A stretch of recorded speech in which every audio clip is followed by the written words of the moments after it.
Dystopia tonight.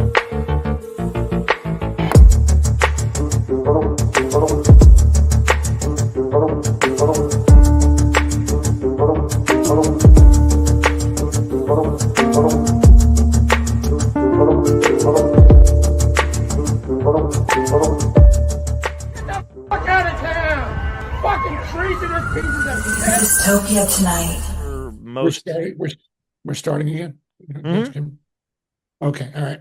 I don't have the Right. intro because I don't. It's on Zoom, so I can't do the Okay. All thing. right. Sorry. All right. Nice. All right. All right. Yeah. All right. I'm ready. We can start now. Okay. Good. Ladies and gentlemen, Rob Bartlett. What's going on, man?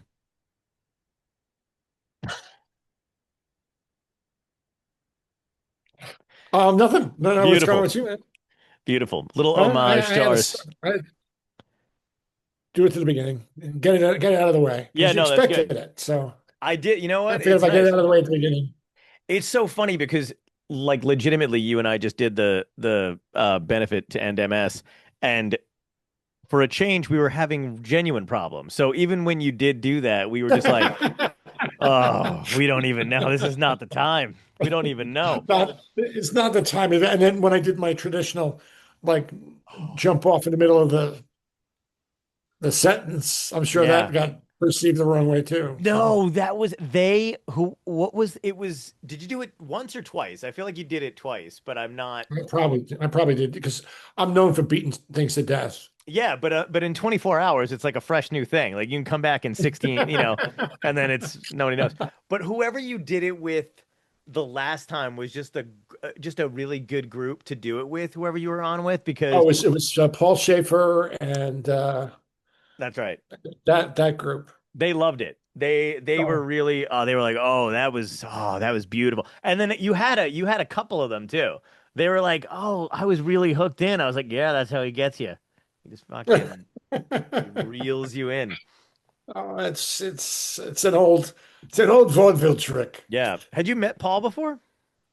Yeah, a couple times, but he would never remember me. I mean, I did Letterman the first year he was on. Oh, Um, wow. it was the summer of the Big Laugh Off, the New York Big Laugh Off, and I came in second. Joe Bolster won that year, and Wow, Joe Bolster. Bob Morton was one of the judges.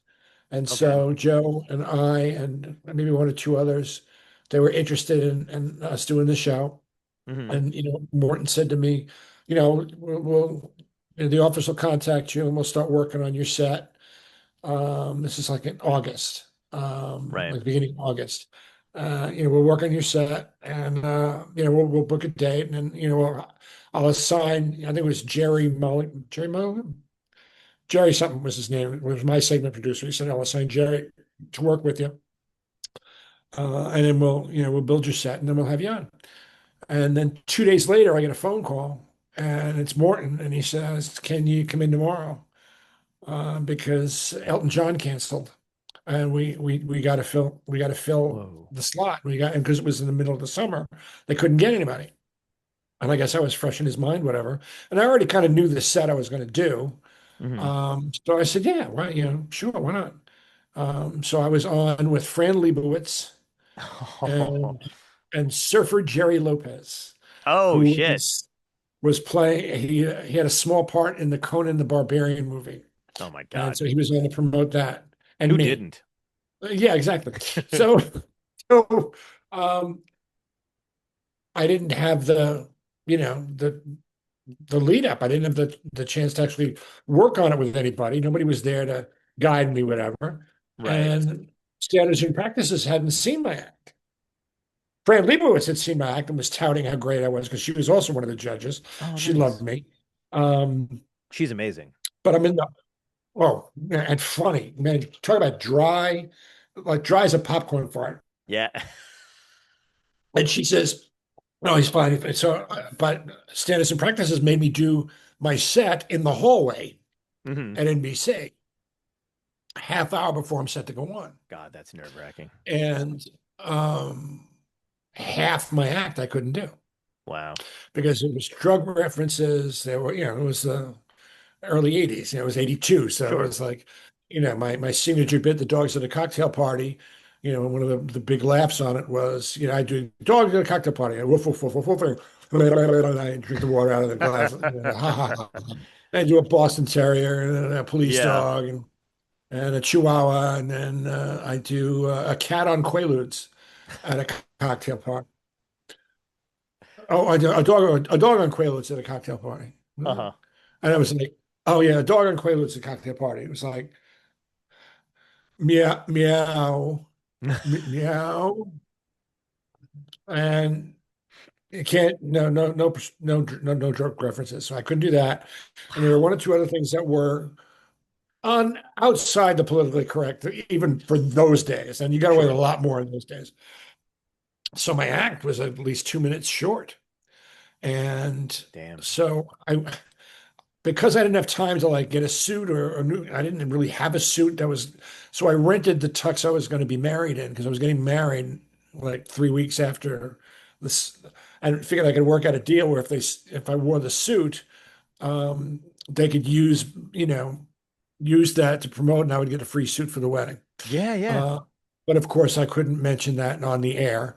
Oh. But I wore sneakers and this morning coat tuxedo, Uh-huh. with the ascot, the whole nine. Yeah, I did my act, Sure. and I finished the act. And Barry, I forget his last name, one of the directors goes like this, points to the couch, and Letterman wasn't expecting that. He thought no one had told him my act was going to go short, so he had nothing prepared. I was going to be, Oh. they were going to like bump the commercial, and that was going to be it. It was going to be the end of the show. Right.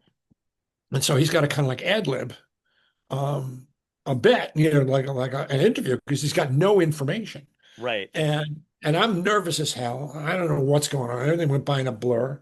Yeah. Yeah. So this comedy thing is this going to be the real deal? Is it like you actually thinking of making a living at this or something like that? I was like, really, it was like being a little sarcastic. And I said, well, Right. what kind of work had you done? I said, well, I was a janitor for a while. I was an elevator operator. He said, elevator operator. I said, yeah, Dave, it's got a lot of ups and downs. And the look at his face was like he was being punked. He thought somebody was punking him Wow. because I'm in this wedding tuxedo and I'm using all these corny lines, Right. not realizing that I'm trying to throw back the sarcasm.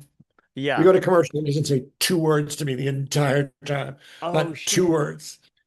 But Paul I had met because before he said, wait, what do you want? What music do you want us to play on with? And I said, Viva Las Vegas, because I figured it was like up tempo, whatever, it'd be kind of Yeah. like very show business. Viva Las Viva. Vegas. That's whack. That's great. That's wacky. That's kind of wacky, crazy.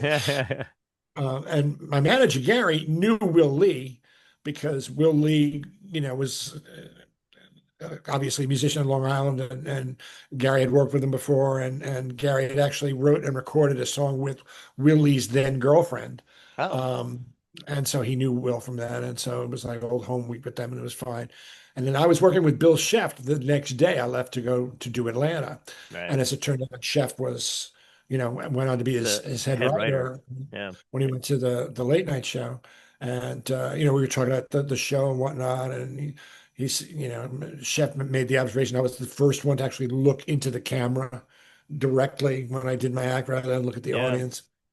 And fast forward 30 years, I'm doing How to Succeed in Business with Daniel Radcliffe on Broadway, and um, he, um, Bill Sheff, like I see him whispering in Lemon's ear in his at the desk while we're waiting to do the number. We do the big 11 o'clock number at the end of the show, Brother Honey Right. Man. And Letterman looks at me and he kind of nods. And so after it's over, everyone's like shaking hands and stuff. And they got they ends the show because commercial. I said, I don't know. I said, but I did you show the first couple of weeks you were on. It goes, oh, I remember. It's like it was really kind of neat. But That's great. I said that to Paul. I said, Paul, it's good to see you again. He goes, well, let's see you again. Wow. You played me on my set. It was my first national television appearance. You played me on with Viva Las Vegas. And you went, Viva Las Vegas. That's nutty. That's That's a it's like the great exact Paul same thing he impression said. too. That's so good. That's that's What's the nutty. what's the backstage banter? I mean, like, do you because you said you were on with, Fran Lebowitz. Uh-huh. Like, are And you all mingling beforehand? Are you all no, locked in your dressing rooms? you're pretty much in your dressing rooms. I mean, they did some kind of a sketch with one of the guys who was in a lot of their sketches, big beefy guy, and he was dressed like an Indian, I think, or something. I don't remember, Oh. but it was before the days of Larry Bud Melman, so I didn't, Oh, wow. meet him. But Fran was in her own, Jerry Lopez was in his own, and I think he had a footwear expert on too, if I'm not mistaken. Because then I made some reference to the sneakers I was wearing because I knew the foot expert was on. And yeah. So, but it was, yeah, I saw her in the hallway Mm, and she said, you were really, really very funny. I really liked you a lot. I nice. said, thanks. I said, because, obviously you're the reason I'm here. So you passed me on to the next level. So, That's great. Yeah, but she seems like she's just as feisty as that. Like I keep seeing her on stuff, even now, but she hasn't written in forever. And I mean, I guess she just, you know, kind of figured I've written everything. Made all her accolades. I don't think it's writer's block anymore as it is just like maybe she's just done. But it is weird that like, she well, you're a writer, obviously yourself. You write for your act, yeah, and such as it is. And you come on. there are times when you're inspired, and there are times when you're not, and then it gets to a point where you get sick of it, Yeah. because you gotta if you're a writer, you gotta write, and you gotta write all the time. And Yeah. for 31 years, when I was working on IMAS, I was writing every single day, Yeah. one, two bits a day, so Mhm. it's thousands and thousands of hours of material, Yeah. basically, because each bit was, 3 minutes and, you Sure. know, Yeah, there's a and certain point though too where like you just kind of feel like I mean not everybody gets to do that, which obviously she definitely gets to, but I right. I, I kind of reject like the whole idea of like if you're an artist, you have to do it until you're dead. Like the constant like what's your newest thing? Like can't you just like that's why I love these bands or whatever that I'm like or they have like four hits and it's great, and they've got good albums and the other stuff is fine, but there's like four main songs or whatever.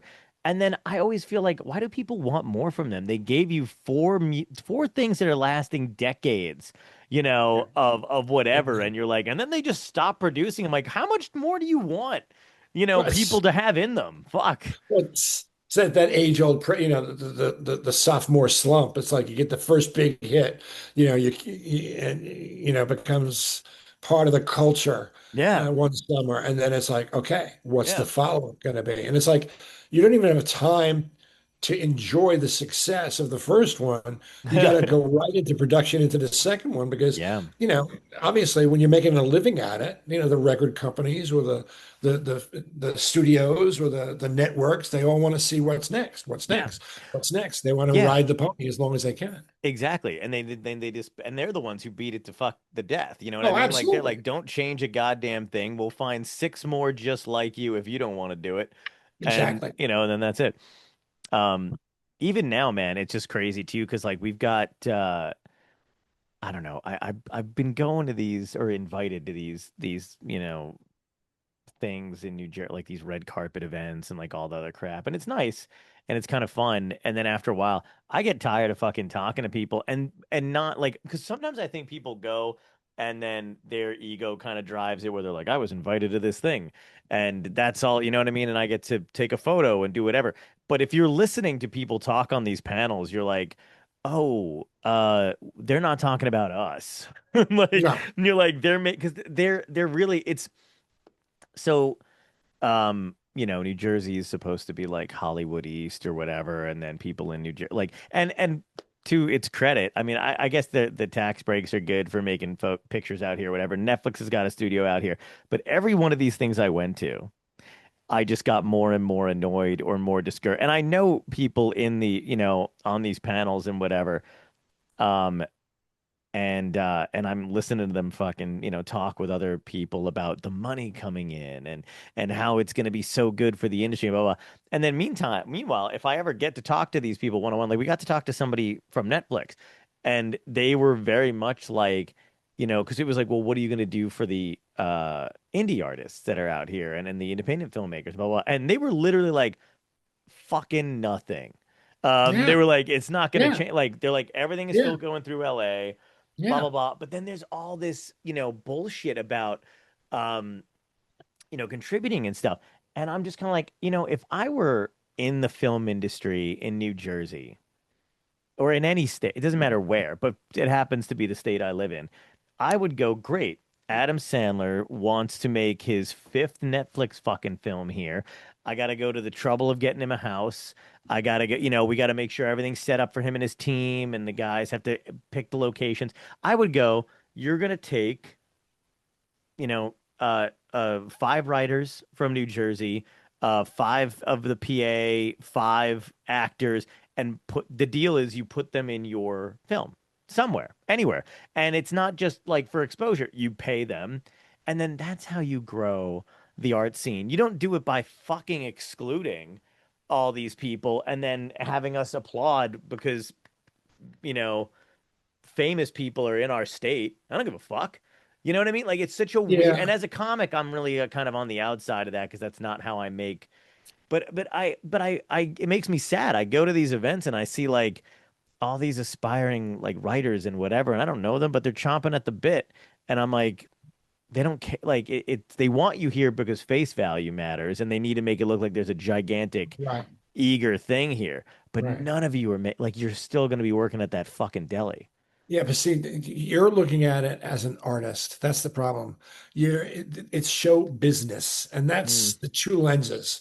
These are the two types of people that are working yeah. in the industry. It's the people who come up with the ideas and the people who figure out how to get money for the ideas, Yep. and then how they can get pressure and situation where they can get more ideas for more money. So it's two entirely different worlds. Yeah. We're never really meant to coexist. No. Neither one can act completely pure, Right. purely. It's like they each have an entirely different set of rules. Yeah. It's like, how many starving artists don't get famous till after they die? Yeah. It's like what we do, it starts out because it comes from a place of passion. You have a desire. You've been bitten by a certain bug, if it's the comedy bug or the acting bug or the writing bug or the music bug, whatever it is, and it becomes part of your life where it's not something that you have to do. It's something that you need to do. Mm-hmm. It's like oxygen. It's that important to your life, to your well-being. I know that dancers, if they can't dance, they become crippled, literally crippled, for Yeah. no other reason than the fact that they just can't dance. I'm talking Right. about mentally, I Yeah. mean, it's just the way that it is. If you're creative and do not have an outlet for it, that's a dangerous place because artists are very genuinely very sensitive people, and then you get people on the outside who figure out ways to exploit that sensitivity to make more money. Yeah. And that's the bottom line, It's Exactly. Yeah. And it's so weird because but I wish like I'm in a, you know, I'm sure you get into these moods too, because there's just we all get tired, of whatever. And like I am currently at a place where I just need, like, I was supposed to go to there's another studio opening in New Jersey the other day. And then at the same time, one of my friends had just moved and invited all of us over.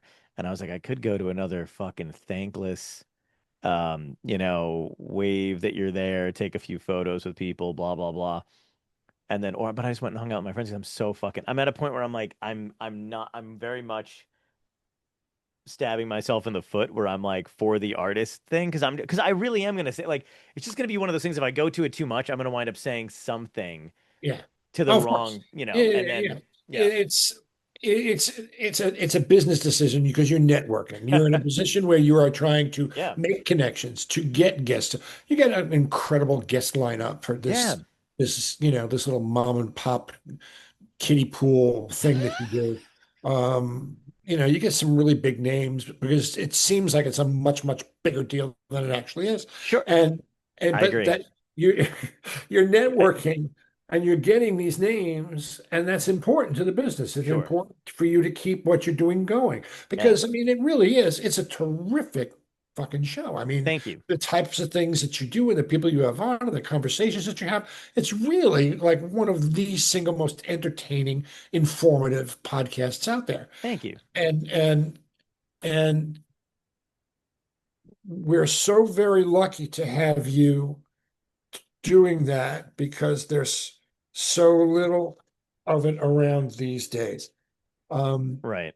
I just wanted to read the rest of it because I didn't get it till I was literally waiting for the Emmy to pop out I and just or something. I was like, what's going on?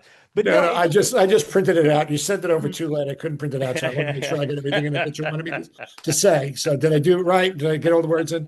Um, perfect. but Nailed it. add to that a situation where you are wanting to have a real life on top Oh, of yeah. it, Yeah, right? yeah, yeah. You're doing it for the art, you're doing it for the money, for the business, because you want to feed yourself, and then you want to like have a family. So Mm, now it's like, how many pieces of John are there? right. Now you have you have a young girlfriend who's Mm, obviously going to run you down because ragged. well, I mean, it's just there's no way you can keep up with that kind of energy. No. I mean, you're at an age now where, you're getting really close to where I am, which is I look at a woman and I can't decide if she's an ex-girlfriend or a hospice nurse. It's like, so, and the fact that you are, Open for 40 years, both. 40 years older than she is, I mean, that's really going to be how much time are you going to have for her at this point? But Oh like, my God. so you got to figure out like how many slices of the pie, Yeah. who gets what slice, And and it's just crazy it's a because I it's a feel hard like balance. it is. But I also just feel like it's crazy because, you know, there's I don't know if there's more exploitation. Like there's definitely obviously more like okay. I know we've run into people who think they're comedians. I know we've run into people who think they're whomever, and you can tell right away. But the problem with that is that even when you do like again, I'm not you've done way more than I have, and I feel like even you have trouble in certain areas. I've done way more than a lot of the other guys have. And I still like no there's no I feel like there isn't a point where somebody goes, look look at what you have, and then, you know, we'll put you over. Like you can just get bypassed, like and like go to a thing. Not looking for like accolades or a pat on the back or something like that, but a little bit of like, oh, you've been doing this for how long? But no one looks at it anymore. Part of the problem too is that you can become a celebrity literally within minutes Oh, sure. because of the internet. You can go from being no one to the most important person on the planet, literally in moments, depending on what it is that's happened to you that you're able to get on the net Yeah. whenever it happens for a variety of reasons. And that's been the culture of celebrity all along. You don't necessarily need to have talent to be a celebrity. You just need to be somebody who is willing to have a video posted of them, jerking off a zebra, and that makes you a celebrity now. That's a skill. And so but that's the problem is that there's no not necessarily respect, but there's no there used to be some kind of a currency in experience. Hmm. A track record had a certain amount of currency. It no longer does No, yeah. because you're a comic who has done clubs and national television and theaters for 40 years, and you are up against somebody Funny, in the but yeah. business who does had a 10 a 25-second thing on YouTube or Yeah. Instagram or TikTok and has 3 million followers, and the comedy club is going to want to hire them because even if they get 0.5% of the people who follow them on the internet. They're going to Right. sell out on the weekend. And Yeah. then this person comes in and does whatever that 25-second or 1 minute, two, whatever long the little bit is that they're famous for. Then they do a Q&A and they sell merch and everybody goes home happy. And Yep. that's the thing. It's like there's no, you don't have to have any kind of experience or track record or unfortunately talent to be able to be successful. And it's Sure. always been there to a certain extent, always, but it's increased exponentially over the years. Right, right, I mean, right. I sound like the bitter old guy on the I do. lawn in his robe. You No, but kids I'm get this off my I'm the lawn. same way. You And I know. try not to discourage like I try not to let it overflow onto anybody who's just coming up either because I am but like half the time I only say that kind of shit to make it I just want to spread more awareness of like what you did because there's a lot of people that come up and then they think like, "Oh, well, I just haven't earned this thing yet or I just don't deserve." And I'm like, "No, you're genuinely being treated like shit. Like this has nothing to do with being Yeah, owed yeah, anything." yeah, yeah. Like just acknowledge that and then, move on Well, from but that there's thing. always been people who always thought that they deserved more Oh too. yeah, I mean, absolutely. that's the other side of the coin. There are always those insufferable pricks that you deal with who, Yes. think the world owes them a living. And, it's, well, the thing is you just have to be happy with where you're at and you got to be able to know to get some kind of joy in the moment when it's Yeah. happening. I'm excited. Like Because I'm going to unfortunately, Boston this weekend. I'm excited about that. I've never been to Cape. Well, I've been to Boston and done Knicks before, but I've never been to Cape Cod. That's sad. uh, I mean, and that's sad. I'm doing a show at Saturday in Cape Cod, and I'm looking forward to that. I'm sure that's going to be a blast and a new environment. And I think they're yuppies. I don't know what Cape Cod is like. I know it's close to Martha's it's Vineyard. that area, Boston, Cape Cod, Martha's Vineyard, they're white people, so you'll do fine. Um, All white. Yes. they're smart, they're young, Boston's great. Yeah. they're very warm. I love Boston. It's Me just a too. very warm community, and it's a little Catholic, but That's it's fine. how I I'm Catholic. classify myself as I well. fit in. I fit in. Yeah. I have a confirmation name, so I When's can pass. when's the last time you've done like pure stand up? Um, well, it was before COVID, so Okay. I would say the year before COVID So was the last. So 2018. I recorded a special Oh. at a theater in Sleepy Hollow, whatever that theater is over there, Tarrytown. Oh, nice. I did a concert there, but it had all kinds of technical issues. Half of the footage was out of focus, and so I was Oh, never really able to do anything with it, which was just so crushing because it was a great set and it was a that's a great bummer. house, and was never able to really get anything out of it other than like a clip or two that I could stick in a highlight reel or put up on YouTube. But and then I did like a kind of a one-man show. It was like a theatrical um, thing called Mr. Big Shot, which was kind of like a history of my career from Yeah. like being a high school actor, class clown, all the way through all the, TV appearances and stand up and Broadway and all that kind of stuff. See, but you're a good Um, actor, so a one man show is like because I was gonna say like one man show versus stand up. How much time do you allow yourself to go without a laugh during a one man show versus you wouldn't do that during stand up? But you can do right, that because you're an actor. right. Well, I mean, also because you're telling a story. Hmm. Who's that guy who I can't remember his name? It's Alex somebody. Guinness. No,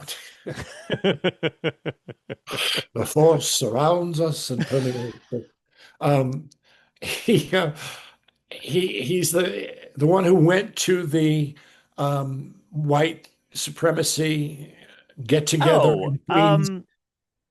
Okay, Alex something, something. but Yeah, it's a we'll fill it in. brilliant. It was it was on Broadway for a little while. It's a brilliant, and Yeah. it's very very funny. And there's a little bit of like setup time or a little bit of exposition when there's not left, but it's always somewhat amusing and he's engaging enough a performer to keep it going.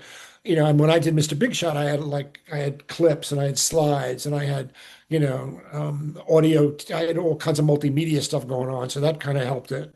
as Yeah. well.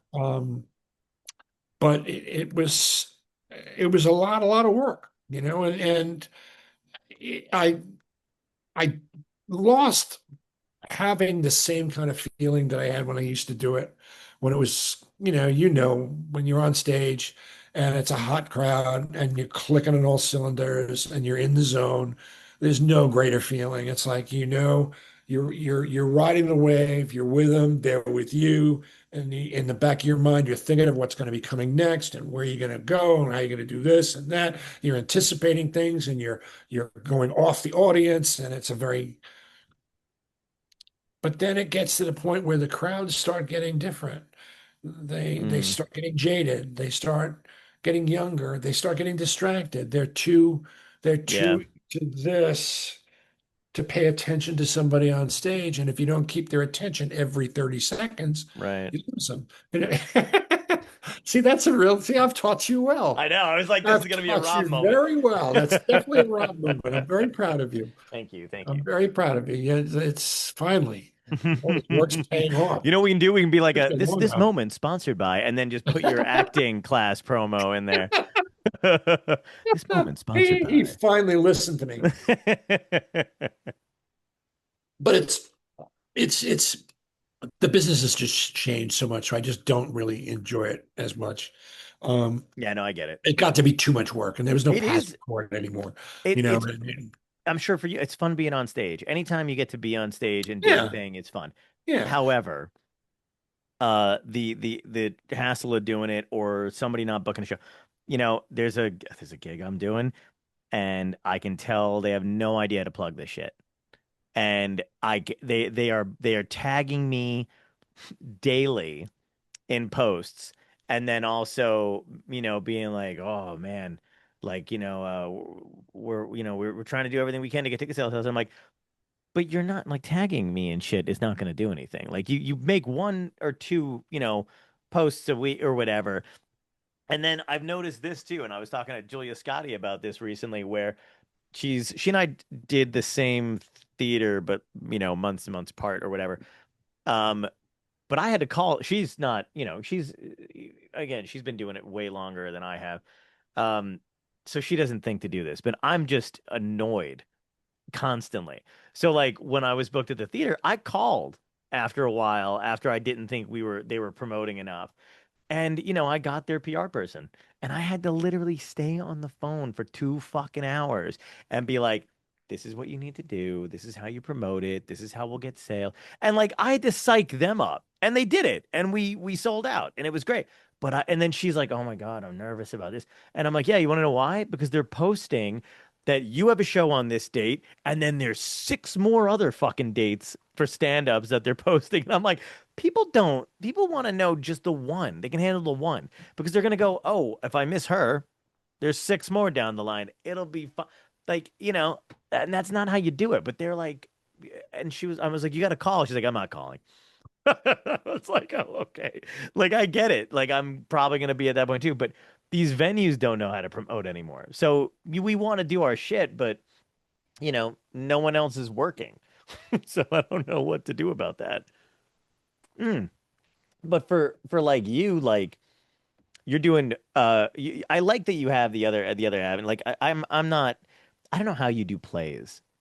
So like that scene and I know that's like similar because it's, you know, stand up is maybe this if you depending on how you work, stand up could be the same thing every night. Play you have to read the same thing every night, but you're an improviser. So like does it get boring for you to do the same line in a play without if you got something funnier? You know?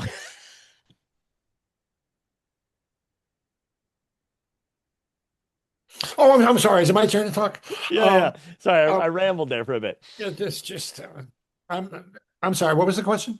No, I said you're an improviser and you're doing these plays and stuff like that, and you're doing Murder on the Orient Express.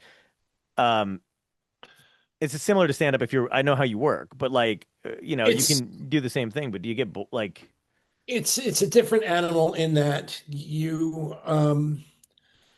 there has to be some kind of consistency because you're also working with other people. And so you can't like decide to go off and do your own thing when there are other people depending on you to cue them in on what their next line's going to be, So how do you wind and up you have to caring about tell a other people? story. Well, that's the thing. That's the skill you need to learn before you become an actor is realize that other people are important too. Oh, okay. And it's something that, you're probably never going to get there, but if you, you can try, but Sure. it's almost like an inherent thing. You really have to care about people and not be just a self-absorbed sociopath. Um, which obviously, anyone who, is familiar with Work. your little skit here, um, knows it's just an impossibility. Right. No, it's a different thing, um, but it's like you sh technically you're not supposed to be as aware of the audience as you are when you're a stand-up. Because when you're doing stand-up, Mm, obviously you need to have them in mind because you're reading them and you're adjusting. You realize, so, okay, this is not going to work. They're not liking this. I got to segue. I got to move into something else. I gotta do this. Maybe I'll move this bit here now, and I got to just work about it. There's somebody here who I got to kind of work this kind of. You shouldn't be aware of the audience when you're doing a play because you're right. supposed to be in the world. You're you're behaving truthfully under imaginary circumstances, and you're creating. I'm sorry, am I boring you? No. Um, you're No, you know what's cool? Can I tell you something that I didn't realize Zoom did this, and you probably did because you use this a lot.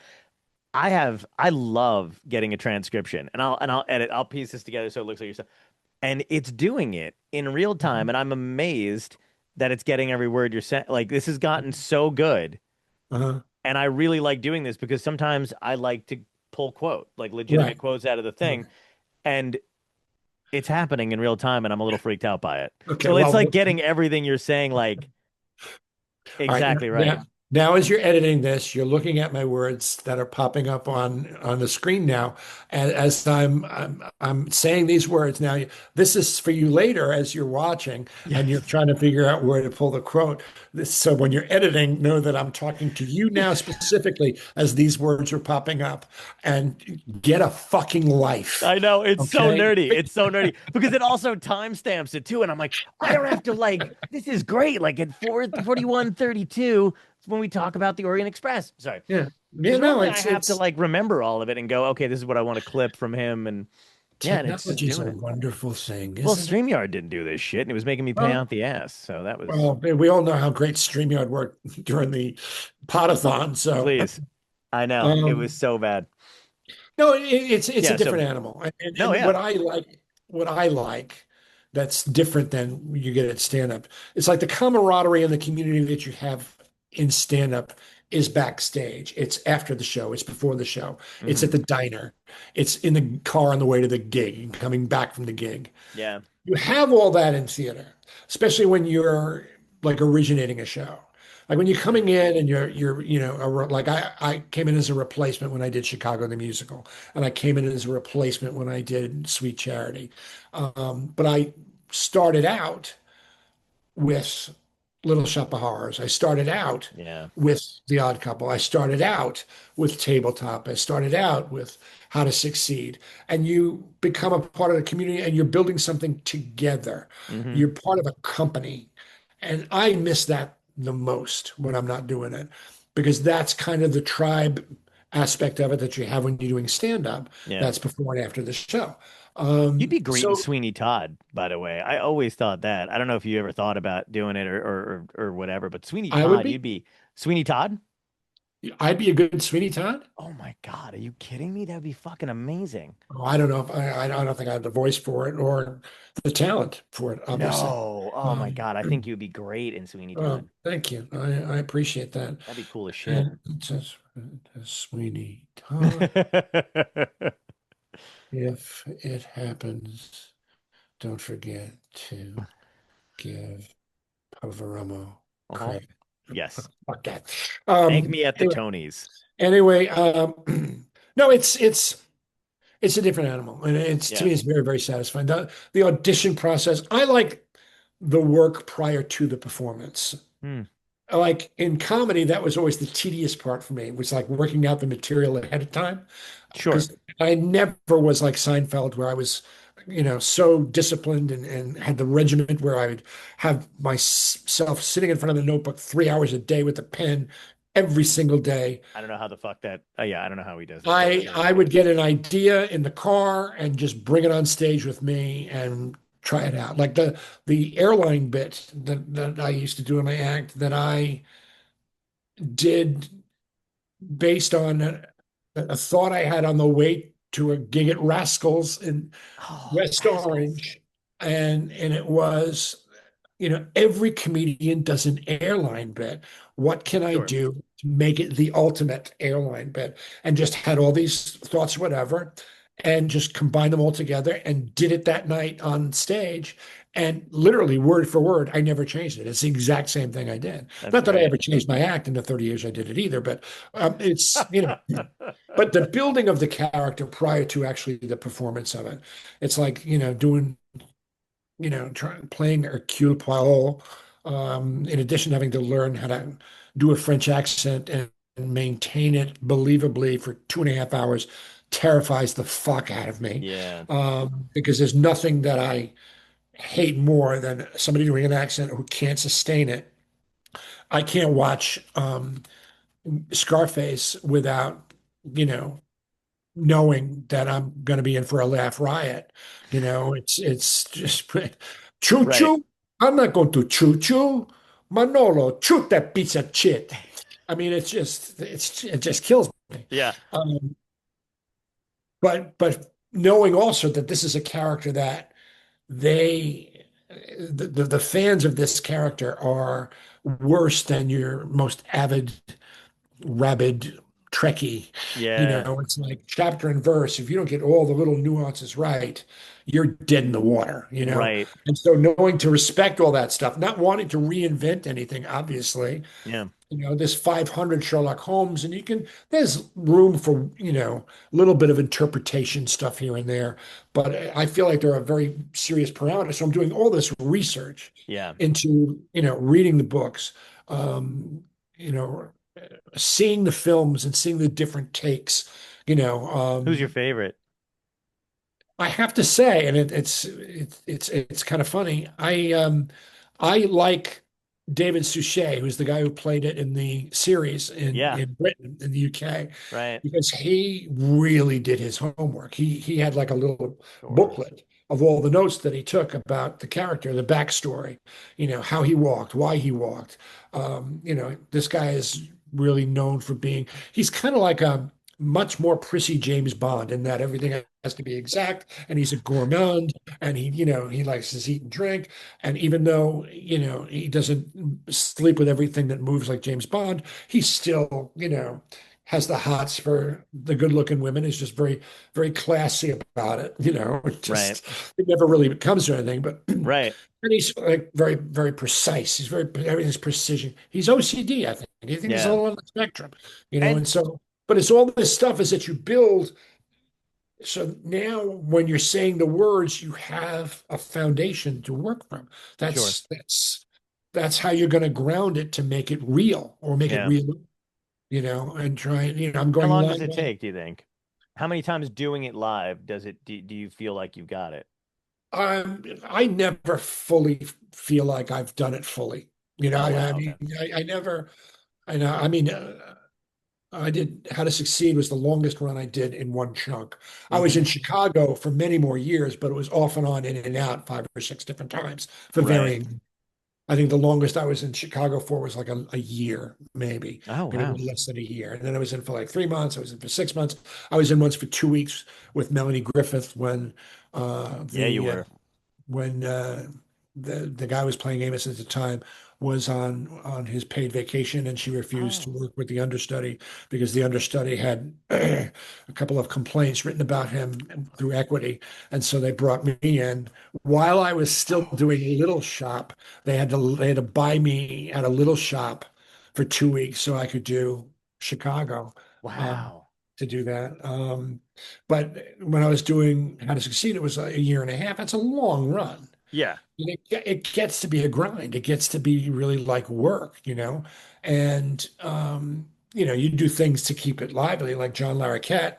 but a He's month and a half into the run, decided our little scene at the very end, it was going to be, let me see what I can do tonight to try and break up Rob, to that's try and great. break Rob, which was always, I looked forward to, it was always fun. He's And really I was funny. always great. And he's such a great guy to work with. I have a great story about him. I'll tell you in a second. Oh, please, But yeah. it was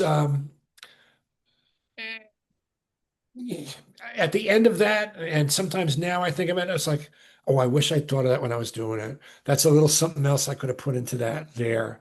That's a little something because, I was doing two parts in that, two different characters. And so I wanted them to be separate. And I had ideas for each one of them. And when I came back for the second part at the very end of the second act, I was the head of the mailroom in the first act. And in the second act, I was the CEO of the company. And the CEO Oh, of the company had started out as a window washer, which is how the main character, Finch, starts out as a window washer and he climbs the corporate ladder. And then right. that's how he and the CEO bond and how Finch eventually becomes the CEO because he started out as a window washer himself. Sure. And I decided that this brusque guy, he's going to be big and hard and everyone was supposed to be afraid of him and whatnot. But he started out as a window washer. But the first thing he did when he made money was he got a hairpiece because he was a balding guy. And so I went to Rob Ashford, the director. I said, "Is it okay if I get a little creative with this hairpiece?" He said, "Yeah." I said, "I want it to be," because my hair had already started to turn gray and it was not quite as white as it is now, but I Uh, wanted it to be as dark as your hair and sit on the top of my head and right. look like a fur yarmulke, basically. Because my thinking was that this guy had such a fondness, such an attachment to it, because it was the first thing he bought when he had money was the good toupee, but Right. it was 30 years old. And so that was like the big visual joke but it was something that came out of the creation, which is what Joanna Bexon taught us how to do Sure. and how to create a Absolutely. character. Be specific, have a Yeah. reason for it, give it life. And so, but I would still think if it's like, I'll watch a clip on YouTube of what we were doing and think to myself, oh man, I should have done this here. That would have been a really nice little touch, you Right. know? So I don't think you're ever really fully happy with what you're doing. No, I know. I, again, I've acted minimally, and every time I've seen it, I dislike it or hate it, and I can't imagine, and I don't even really know that I like. I just at this point, I just want to be crane grabbed like they used to do with comedians in the. Oh, that's fucking hilarious again, and that was good.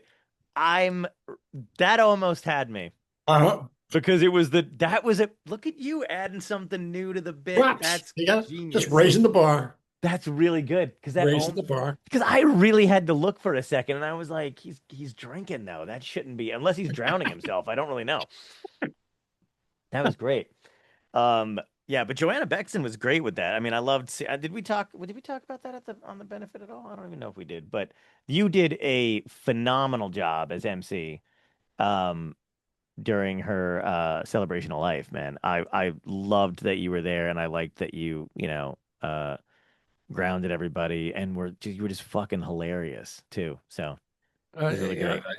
I'm like, who's the guy um, from vaudeville who used to do all the eulogies? Um, Oh, oh my God. What are we blanking on names tonight for? I can't remember names for the I got it. life of me. Yeah, look it up. He used to do the eulogies for everybody in show business, and the funny story with that was at one point George Jessel. George E. Jessel. George Jessel. Yeah. Because I was That's- gonna say he used to talk with marbles in his, or he used to sound like he Right, talked. Yeah. right. And his whole thing was, my friend, he had this man among men. He was a pillar of the community. And holy shit, I know this guy. Um, because he used to do them all. But that's Yeah. kind of what Georgie Yeah. Yeah. Jessel for our generation. I Yeah. do I do all the eulogies. I did Hiram Caston's eulogy, and I did Oh, damn. and I was honored to do Joanna's, but because she really taught me everything I know Yeah. about how to create a character and how to audition and the process of it, and that it Yeah. is work and that it's research and you got to put in the time Can to I? make it happen. And the more time that you put in and the more stuff that you can discover, as long as you don't let it overwhelm you and get you too in your head, it's really fun and it's very Yeah. rewarding. It's like a treasure hunt almost. You start with a script and you try to find the clues in the script that lead you to believe that maybe Yep. this is possible, and then you start creating a backstory and like making connections with other people you know in your life or remind you of, Yeah. and it just that all that stuff gets put together into the character. We she and I had a lot of conversations after I graduated, well, graduated, you know what I mean, after I was done with the class, but like after, years and years after we Uh-huh. started, she'd always followed, up with me and stuff. But we talked about imposter syndrome a lot, and she talked about it, and I had her on the podcast, and just seeing how rich her life was, and then being there, and I mean, I was talking to Michael Patrick King, and then obviously, you introduced me to Ray, and Steve Sharippa was there, and I can't help but think like this, and I can't, but I'm like, Michael Patrick King, Sex in the fucking City, Sharippa, The Sopranos, Ray, everybody loves Raymond, couldn't throw her a fucking goddamn part. You know what I mean? Like, what the fuck? Dude, like Yeah. enrages me. I will never understand that shit. The only thing I can think of, the reason behind that is if you do it for one, you're gonna have to do it for everybody who had done something for you in a weird way. I mean, I know Right. the only person I know who's really done it with any kind of real consistency is Kevin James with Richie Minervini. Kevin James will always put Mm. Richie Minervini in every And single one of his that's movies. true. And It's a and small Kevin part. helped, Kevin did it for Monty and Joe Starr and Joey Cola and Yeah, and whatever. And doesn't Sandler do it with all his high school friends or some shit? yeah, yeah, yeah, yeah. Yeah. But I don't know. Um, But yeah, but I did think I did leave, Joanna and I were just driving back, and I just was like, I'm driving back, and I was like, motherfucking Michael I know. Patrick King. Like, I know. I just felt I bad, know. not bad. Like she enjoyed, she No, didn't, I know exactly what you mean, and yeah, she was very very classy about that, and yeah. I mean Ray never thanked her when he won his Emmy, Oh my God. and I that know. And he was felt a bad though, didn't choice. he? He did feel bad. Mm-hmm. He did feel bad, and I can't really blame him because that's got to be a moment that Oof. is a lot of pressure on Yeah. you and whatnot, and Well, Robin didn't thank his mother when he won the Oscar. He was well, like, you know, who knows the reason behind that, but right. you know, it's. When all is said and done, we're really responsible for our own success, despite Yeah. whatever help you may have gotten along the way. What I try to do is I just always pay it forward, whether it gets acknowledged or not. The only position that I feel comfortable in, and what I feel is really my responsibility, is to just pay it forward. If I see a Yeah. spot that I can't fill, that I think is perfect for somebody else. Um, I'm not going to not tell them, and I have any kind of influence. I'm going to try to make that connection. I feel like that's why I'm there. Like everything happens for a reason. Well, maybe I'm the I mean, I'm the reason why half of my friends are married to the people they're married to. Right. I'm the reason why three or four different people have the careers they have now. Yeah. Yeah. Um, all that stuff. Yeah. But I feel like that's my position. That's what I'm meant to do, and Yeah. I if get it. and if what I have is any way going to help somebody else, I'm I can't not do it. It seems unnatural to me. I'm the You know, same, I'm the same way with that kind of stuff too. And like, what does it take? Like, I was talking to somebody else the other day because we were, it was another comedian and we were kvetching. But I was like, I never really? coveted. That's so unusual.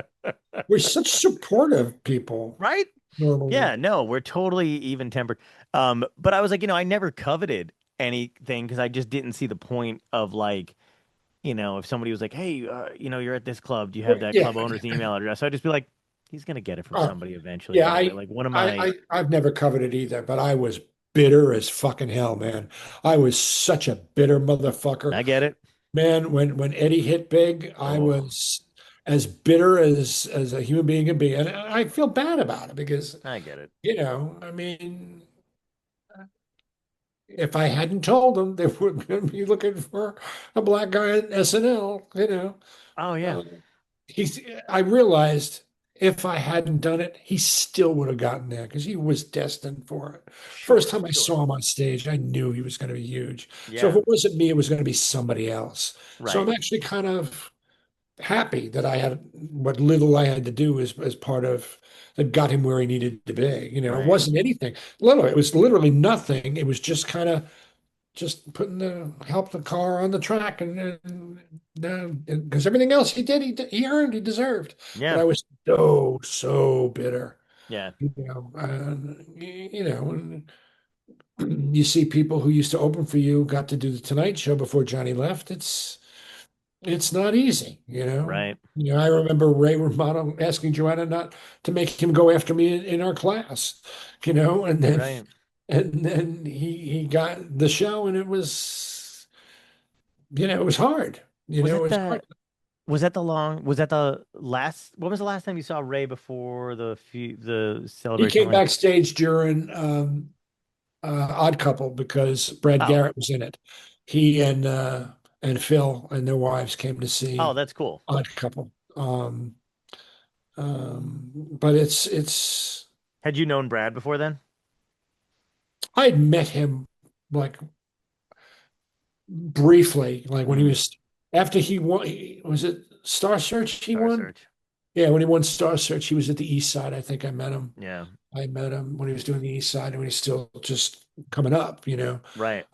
Because he's one of the few And dudes that opened. Well, I mean, he opened for Sinatra later in his life, but we just, I yes, mean, you knew Tom Dreesen, right?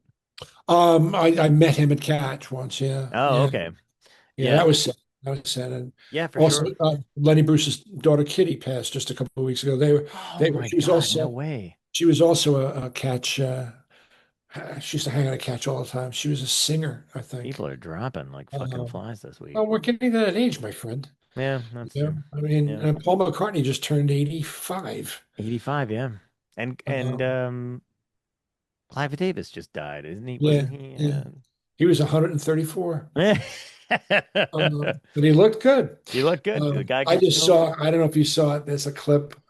I think it was on either YouTube or Instagram.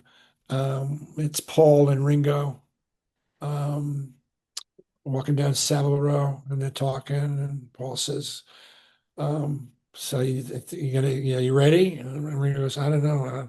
This is gonna be hard. I don't know if I can do this. And he says, well, let's do it for John and George. Oh, And they cross Abbey Road. oh my God, that's Oh, it's sweet. like I get like choked up just talking about it. It's so great. That's so It's sweet. so great. But yeah, I Yeah. mean, that's the thing. It's like trying to figure out like how to make the most of these last couple of years. I have never been more aware of my impending death than I have these You're past not couple going of years. anywhere. I'm gonna put your head in a fucking jar, and you're gonna be it's gonna be you're gonna be on my back. Uh, And now a few words from actually, Rob Bartlett. actually, John, I think it's only fair that I tell you this now. Mm. I have passed. And those of you who are watching this now, this is I have passed. You jinx me, This is an motherfucker. I this is swear an to God. this is an AI recreation of me. I was never this hard on the eyes. I was much better looking in person, but AI can only do so much. This And is we gotta sitting here, do there's we an gotta arm growing out of my stomach. That's the way AI works. I'm sorry, go ahead. we gotta do You're interrupting my bit, by the way, but go ahead. that's fine. We gotta they got it. We gotta I beat everything to death. You know it. I beat it into the ground. they get Go the ahead. gist. We got to Um what? no, we gotta do like a Christmas thing because I just you're very pre-Santa right now. Like it's not like you know what I mean? Like vacation Yeah. like this is summer Santa. Yeah, I do Santa every year. I know you do. Yeah.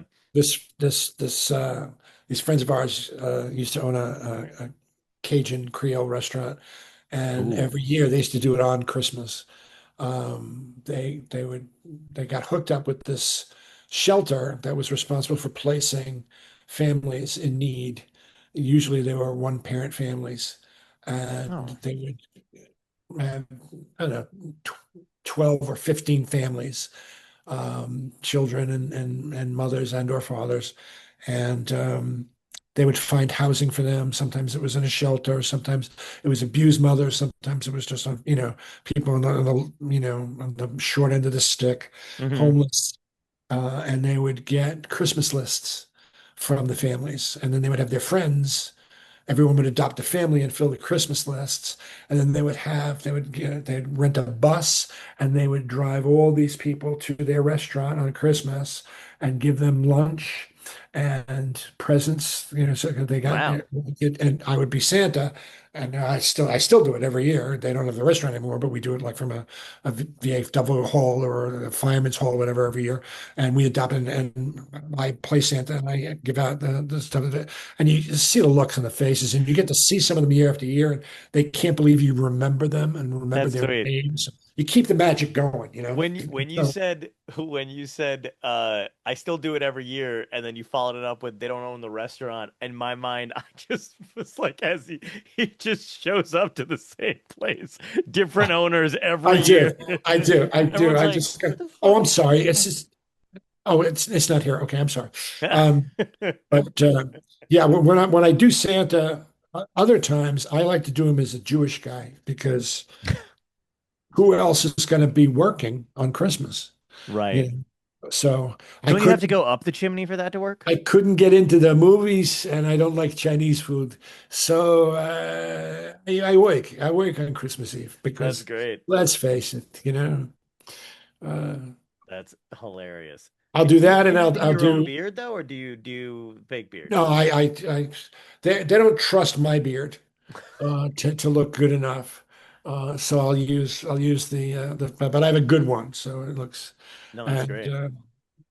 hopefully I'll have to use padding this Christmas because I'm trying to lose some weight because You I'm gonna. you do look like you lost weight, man. When I saw you in New York whatever, I was like, he You looks like he's been eating well, didn't losing weight. see me. You didn't see me when I finally exhaled. Um, but Hey, also, speaking of seeing that footage was beautiful. I don't know if that is that just the West Bank Cafe's camera system, or did somebody hire that? Like, I don't because know. that was phenomenal. I don't know Oh, what that the footage was beautiful. Everyone oh, was like in fucking 4K. well, I don't know who. Yes, exactly. Um, so you're doing the Murder at the Orient Express Murder on the Orient Express. on the It's Orient Express, yeah, it's and it's Ken Ludwig did the adaptation, turn it into a play from the August novel.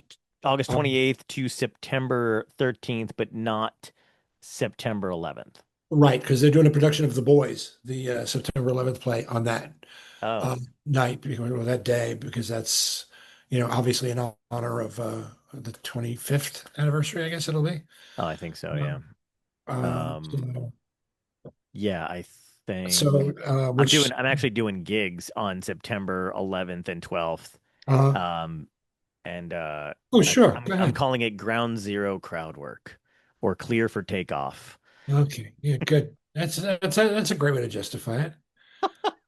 You got to sleep at night. You got to figure out a way to, Yeah, something like that. it's just the fact that it like changed the world, and you know, Forever. Yeah.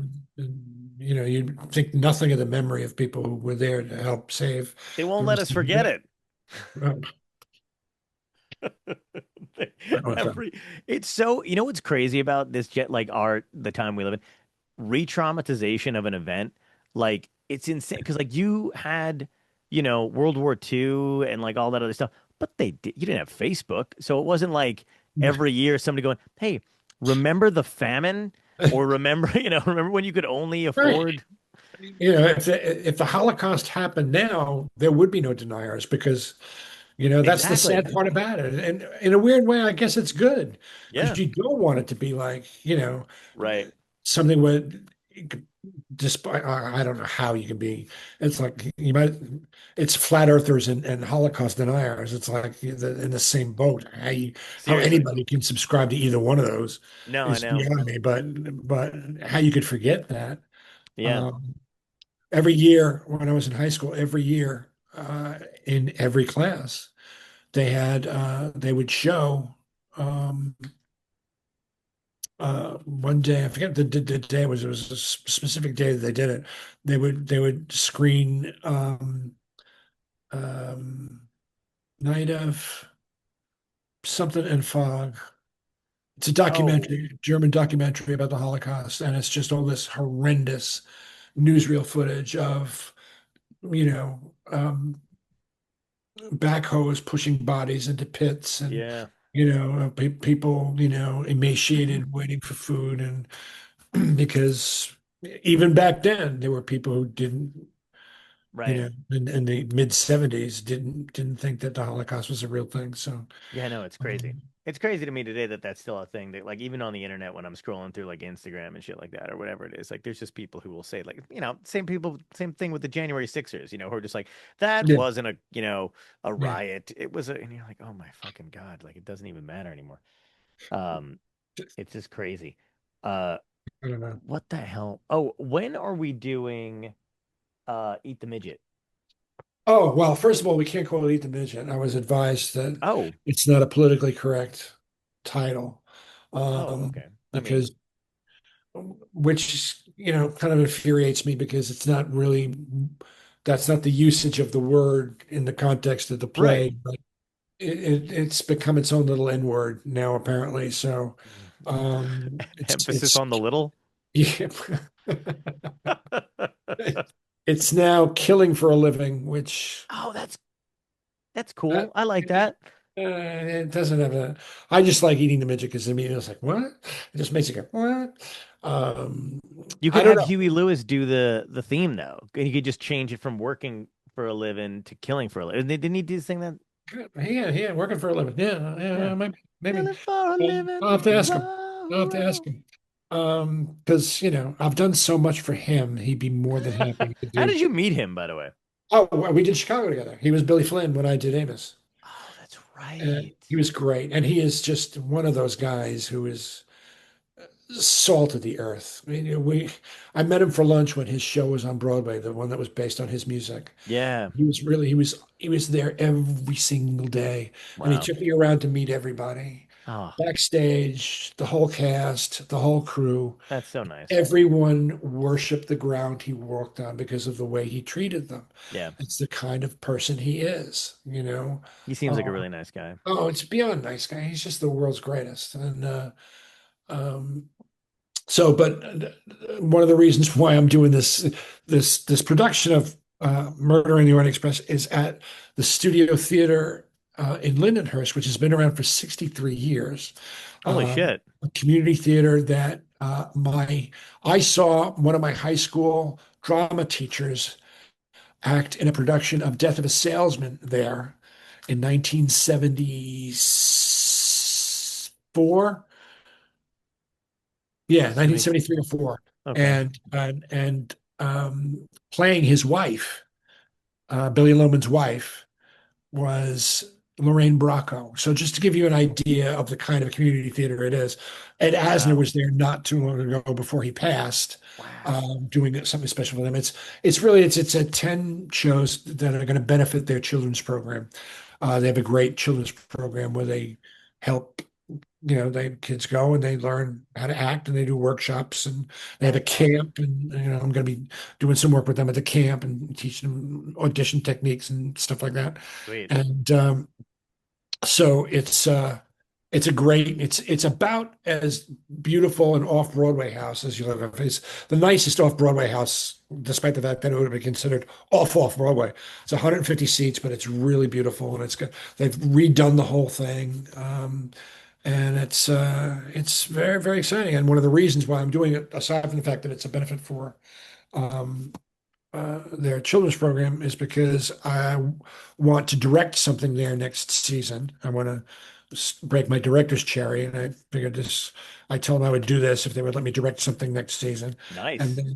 then uh, also I can use that theater to do our reading, Oh, and that's then great. maybe we could actually do a production of it there, Great. which would be a great place to woodshed and workshop it. But we'll see. Please. To talk to him Yeah, about it. that would be But fantastic. It's yeah, it'll be good. I still like it, and I still tweak it every once in a while. I got to learn when to just kind of leave it alone finally and be willing to walk away. But I also know that once we start getting to the brass tacks and start doing readings for it and stuff like that, and if it ever, God willing, gets into a production, there's going to be even more stuff done to it. So Yeah, I it's don't never think I really, have the updated version of the script since the last yeah. time we did it. Right. Well, because you're not in it anymore. So Oh, that's fair. I Uh, got I actually got an actor please. to I understand. no, no, no. You're perfect for that one part. That one part. One part, the one, yeah. Which I'm decided I'm going to make it smaller so it's not too challenging for you. But then again, you were born to play small parts because the midget in the title I'm actually pocket sized, yeah. was really referring to you.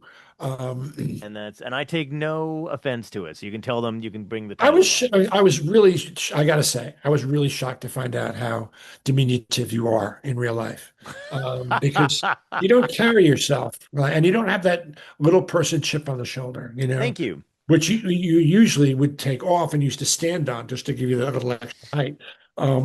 So, That's fucking hilarious. That's so um, good. Yeah, no, people have said that to me, and I appreciate it. I take credit, like I like that a lot. I honestly also never think about my height.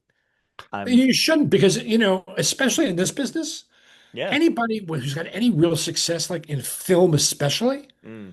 they're all you know under 6 feet. Yeah, yeah. Tom Cruise, Dustin Hoffman, Yeah, yeah, yeah. Mickey Mouse. I don't know. I can't really think of the rest. Billy Maybe, Barty, yeah. Uh, Warwick Davis. I mean, there's a whole bunch of them. Herb Villachez, they're all. yeah, no, but no, I know it is funny. Like during the pandemic, I met so many people just doing this, and then Well, that's how we met. yes, I mean, exactly, and I then only for knew you as the floating head that was the combination of the Unabomber and who else? I'm yeah, trying to oh, remember who it and was. Kaczynski, I don't know. Yeah, Animal from the Muppets. Um, yeah, and then and then we meet in person, and they're like, "Holy fucking shit, you are tiny," and I'm like, "Yeah, no, I'm 5'4". You were actually really good at that one reading we did, though, of that That was a character. blast. I had so much fun doing that reading, and I love the character so much. And we had a few laughs at the expense of one of the people involved. Oh my Um, God, that was hilarious. I honest to fucking God. We just kept looking at each other like, what the It fuck? was, I think what pushed me over the top was, aside from the line readings, we should explain to the Yeah. people, the four of you who actually are going to be watching and listening to this. Um, I wrote a play which was originally titled Eating the Midget about stand-up comedians and our dissatisfaction with our lots in life and the Mm, skewed view that we have upon the world and how self-absorbed we all are and what awful people we are yeah. and brutal with each other. And we have this shorthand language where it's just tearing each other apart. It's Right. darkly, darkly, darkly funny. It's brutal. Very Um, good. and it's based on real people I knew, who used to work at Catch a Rising Star in the Improv and Comic Strip in the city. And there was a diner, which is probably still there, which was a few doors down from Catch a Rising Star called the Green Kitchen. And it's where everyone would go before and after sets to, get a burger or a milkshake or something and talk about life and the unfairness and talk behind other comics' backs and get out all our hatred and jealousy and envy and just archetypes but it all takes place a couple of nights about 3 or 4 months before Johnny Carson is set to leave the Tonight Show. So there's Nice. that sense of urgency, and the main character is um, kind of at a point in his career where he thinks he should be much further than he is, and is really afraid he's going to be one of the only people he knows who doesn't get a chance to do the Tonight Show Yeah. before Johnny leaves, because it was never really going to be the same, and it has never really been the same since he left. Um, and so that's what it is, and the part that you play is kind of a conglomerate of a bunch of different comics I know is degenerate gambler and just the most self hating self what's the word I'm looking for? um, Loathing. self-loathing and self-sabotaging people Mm. that I know. Yeah, we know a lot of guys like that. And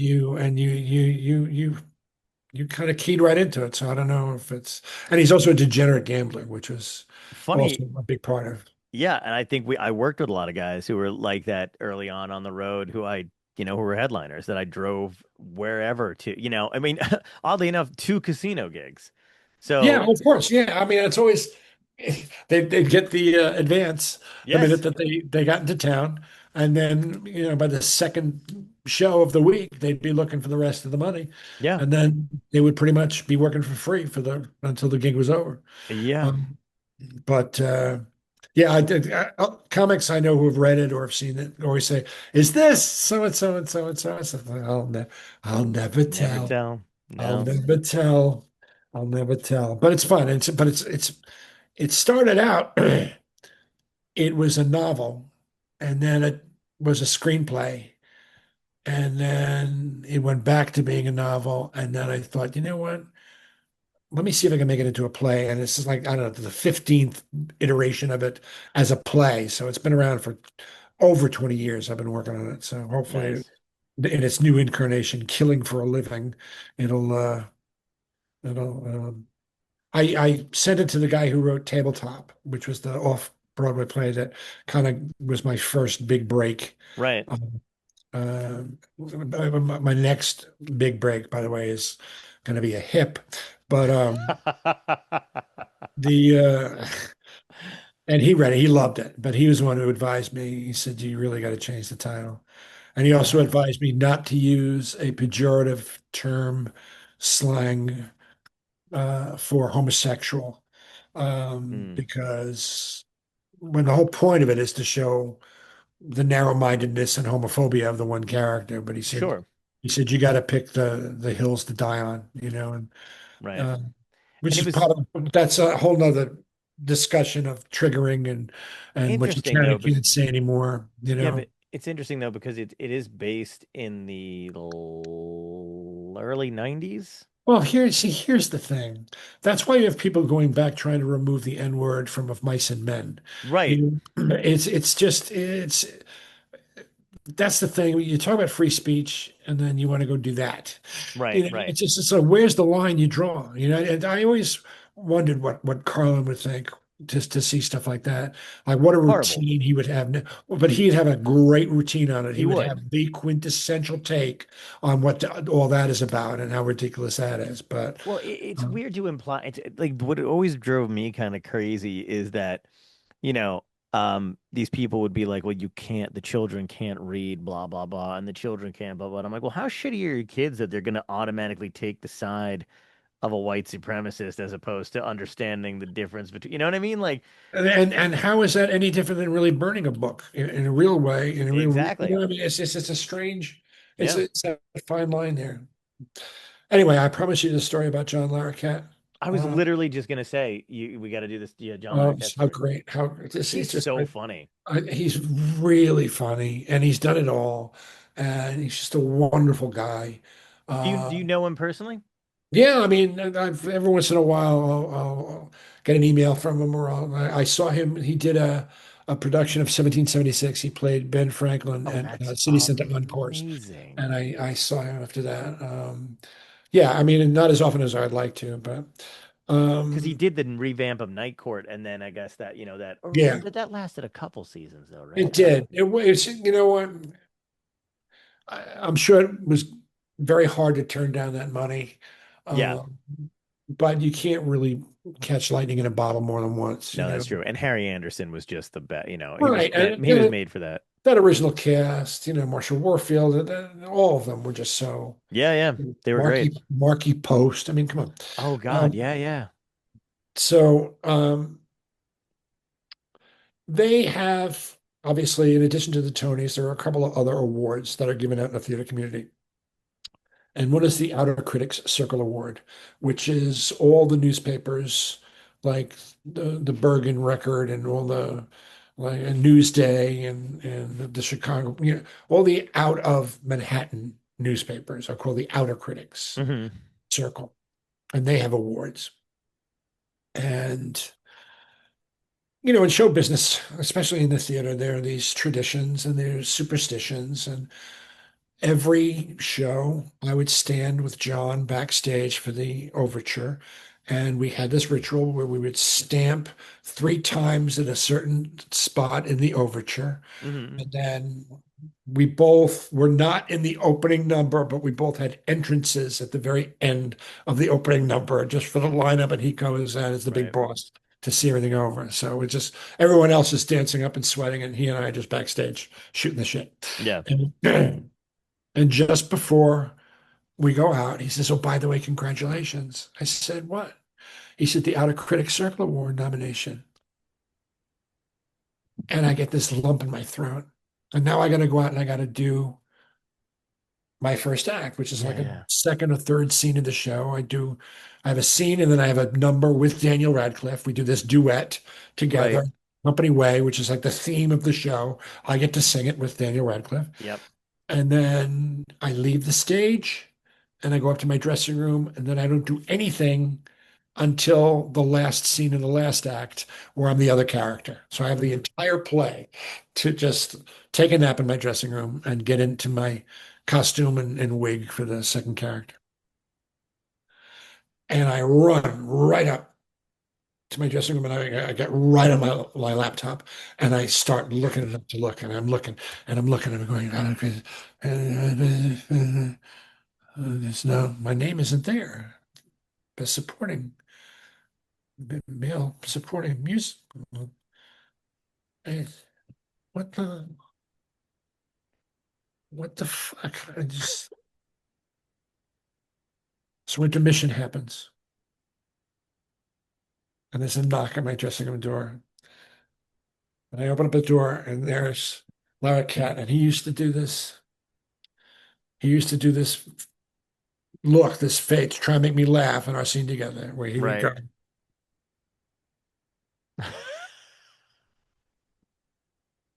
said, "I am so sorry." He said, Rob Ashford, the director, it was his nomination. He saw Rob and just automatically thought it was me. He didn't look at the category. Oh my God. And we had this lovely little laugh. Um, and then, That's and then, it was a 2 show day. And so before the second show, we were backstage to do our little thing. And he could not just, I'm so, I feel awful. I really, and normally he would have he wasn't pranking me. It right. was not No, a prank. that's It was like, it was genuine because he was great for pranks. right. Um, That's too funny though. and When it's sincere, it's so much funnier than it is oh yeah. when it just seems like an actual prank. You're Yeah. like, oh, dude. And so the next day I show up to my dressing room and there is a trophy um, on my dressing table, and I forget what the best performance by a nice guy in theater or whatever, Rob Bartlett, with this nice little card from him, which I still have, and it was just the sweetest, nicest thing ever. That's But really it was cool. just so fun. Yeah, he's just a great guy. Yeah, I've that's hilarious. been really blessed to work with some big stars who Yeah, were all just the most down-to-earth, nicest people on the planet. Henry Winkler's lawyer on Law and Order SVU, and that's right. you couldn't ask for a better person to work with. Lucy Liu and Johnny Lee Miller in Elementary, and Aidan Quinn I was was gonna just say Elementary. Oh, you worked with Aiden Quinn? yeah. I was the guy who replaced Aidan Quinn's character when Aidan Quinn got shot in the last season of Elementary. Oh, wow. I covered his precinct for 5 episodes until he came back, to finish out the last season, because I guess they were going to end on the 6th season with him like close to death.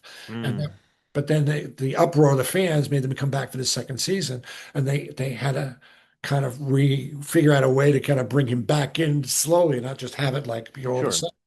And he came back and as it turns out, he came back at the right time because my character ended up getting like on the hook for a second time for sexual harassment, and so I turned not to be a nice guy. Um, Damn. We have a big blowout scene. My last scene on the show was we have this big argument in this cop bar where I kind of go at him, and it was great. It was a lot That's of fun. awesome. Yeah, You he still have was the great. same.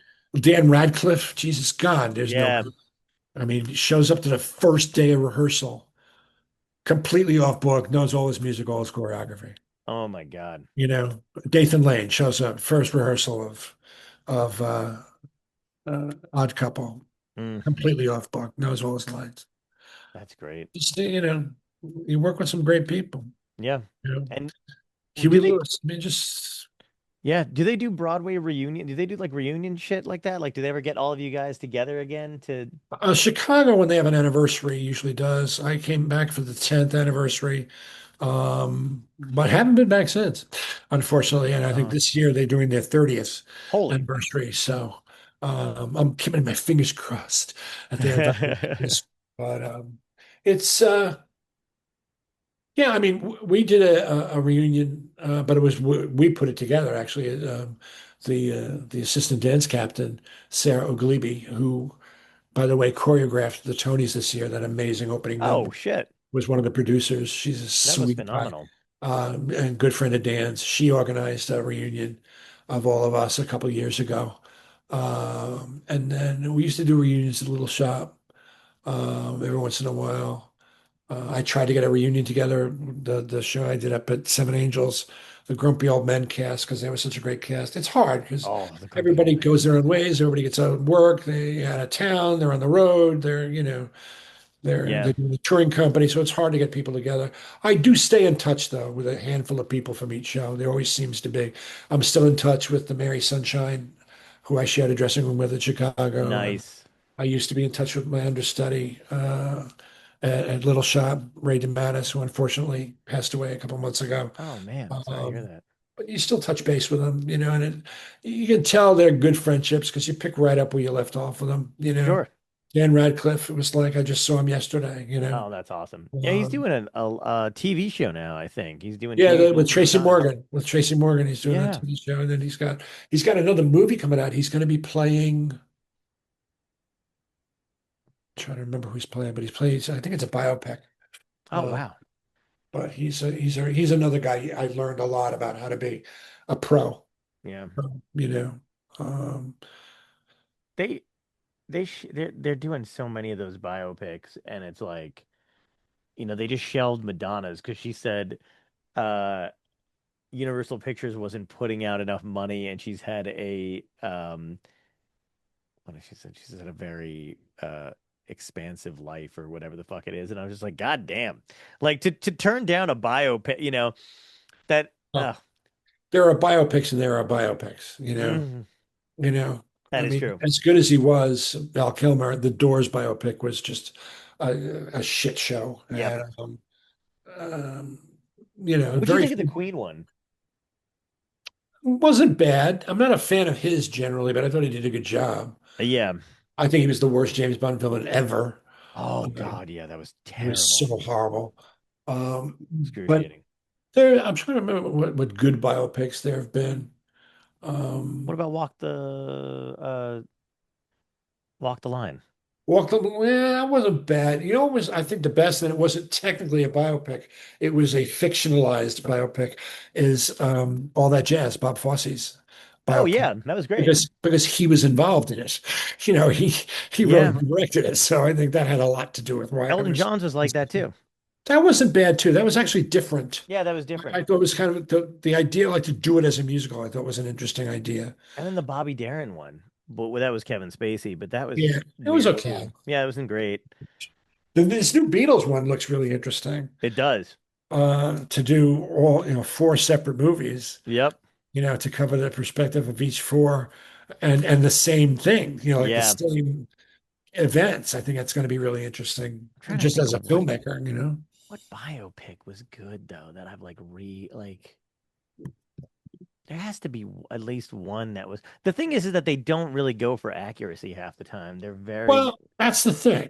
Like the Dylan one was, eh, please don't get me started. I know. Um, they say Chaplin was a decent one. I think because Robert Downey's so good. Yeah, Chaplin I was think, long, long as fuck. yeah. Philip Seymour Hoffman was great in the one where he was Truman Capote. That was cool. Um, That was really cool. what was the one of Idi Amin? Oh, with Forrest Last Whitaker. King of Scotland, right? That was great. I thought that one was really good. Yeah. Gandhi, I think, was a good Yeah. one. Um, Malcolm X, Oh yeah, that was great. right? For sure Um, that was good. a Um Raging Bull, I would say. the Ray Charles one was good. Yes, yes, yes. That was fantastic. Well, again, I think also because it depends on who you're having to play. Yeah. You almost need to have somebody who is as big a star as the person they're playing, or Right. somebody who is much less a star, like a nobody Yeah. playing it, you know? And I love But Springsteen. I didn't care for the Springsteen. I yeah. just don't. And Chalamet is Bob Dylan, please. Yeah, I know. That was rough. Please. That was rough for sure. Yeah, I don't know. They're not they need to do I mean, I would have loved to have seen um who the hell was it? I think his name is Dan Fogelman or something like that, who was supposed to play uh Kinnison.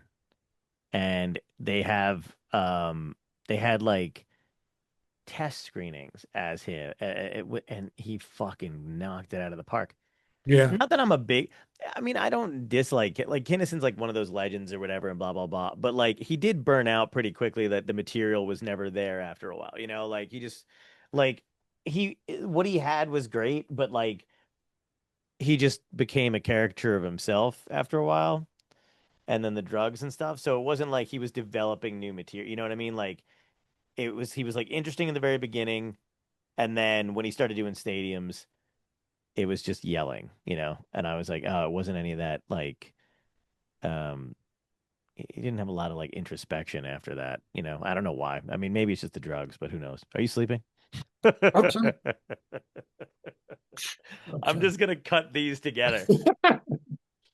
That's gonna be the whole thing. That's gonna be great. Does Oh anybody else God. do this to you? No, no. Well, mm, no, I don't think so. I'm trying to think of who would bust my ball. Joe Star, but Joe Star just jabs, good jabs. But he's only been Yeah. on, you know, once or twice. Oh, I have the record, right, don't You I? do. You have the record, and Joey Cola and Joe Star have been on for a little over.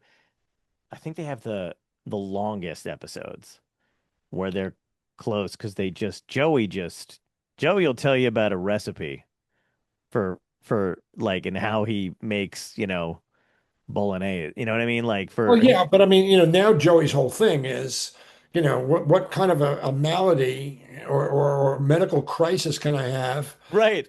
to actually get a bit out of? I, s- last time I saw him, I said, when are you gonna get Parkinson's so you can get like a new 20 minutes? I know, Because, right? I love everybody that comes on those talk shows though and brags about, just talks him up. I don't know why, because I think it might just detract. Like I want to believe that like the talk show hosts, like Rachel Ray or whomever, are like really as excited as they pretend to be when they're getting those clips. When their guests are like, Joey Cola's the best, he helped me out when I was pa pa pa, and then, but I also feel like I like the fact that it might annoy them a little bit that they're oh, it like, definitely annoys them. It definitely annoys them right? because It's gotta they're doing what they can't do, you know, exactly, you know. exactly. But by the same token, there's a time when you got to realize, it's time to leave the fucking stage. I mean, it's Yeah. like, you don't want to be like the Japanese soldier who doesn't realize the war's ended. Yep. You gotta know, you know. I mean, Oh God, yeah. I mean, I love Jackie Martling, but I mean, when he started, social media was written in cuneiform. I mean, it's like, I know. Well, I mean, there's a lot of legends that just need to stop too. Like these guys that are still going out there, and I'm like, there's something to be said for like going out into the sunset on top, or whatever top is left, like The leaving a problem little is bit it's of hard to room. turn down the money. And again, it goes back to what we started to talk about at the very beginning of this. And now that I know that I need to make this the longest one that's ever been, I'm going to continue talking because I refuse to let Joey Kohler have anything above me at all. So I'll be reading some passages from You're gonna Murder on the filibust? Orient Express. I'm actually going to be reading all my dialogue. That's hilarious. So We can do the reading of what is what would you change it to? Killing them softly. Um, we know whatever it's called now. Killing. Fuck. I'm gonna keep calling it eating the killing midget for a until I living. killing for a living. That's it. Right.